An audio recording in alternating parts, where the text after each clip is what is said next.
কেমন আছেন? আজকে একটা দারুণ রান্না নিয়ে আসছি। পোয়া মাছ দিয়ে মূলা দিয়ে ঝাল ঝাল করে রান্না করব। দেখেন,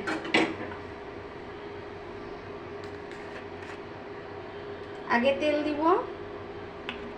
মাছটা আমি ভেজে রেখেছি।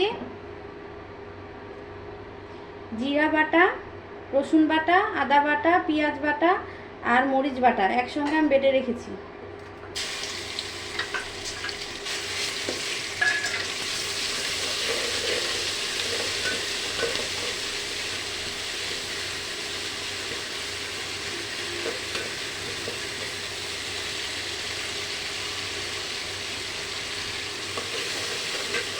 বাটা মশলা দিয়ে তরকারি রান্না করলে তরকারি অনেক মজা হয়, স্বাদও হয়।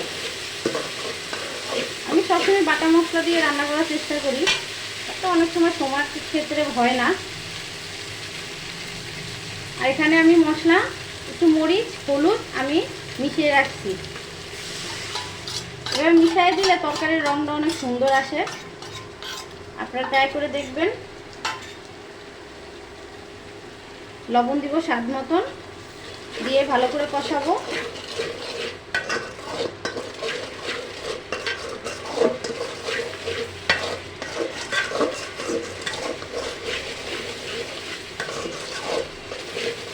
আজকে এই দুইটা রান্না দেখাবো আপনাদেরকে। একটা হলো চিংড়ি মাছের বড়া ডাল দিয়ে ছোট ছোট করে, আর হলো পোয়া মাছ রান্না করব।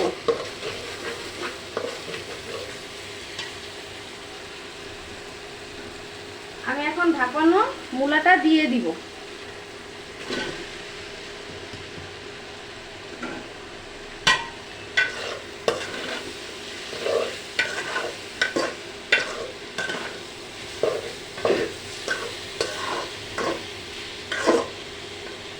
এখন 5 মিনিটের জন্য ঢেকে দিব।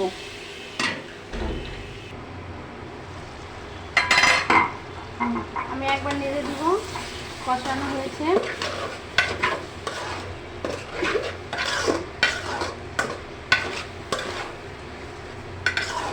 পানি থেকে তেলটা ছেড়ে দিয়েছে।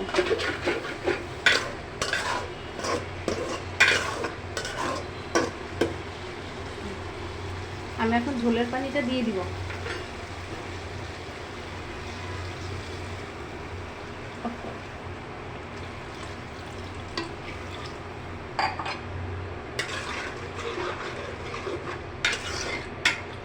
আমি আবার 10 মিনিটের জন্য ঢেকে দিব। যখন ফুটে যাবে তখন আমি মাছ দিব।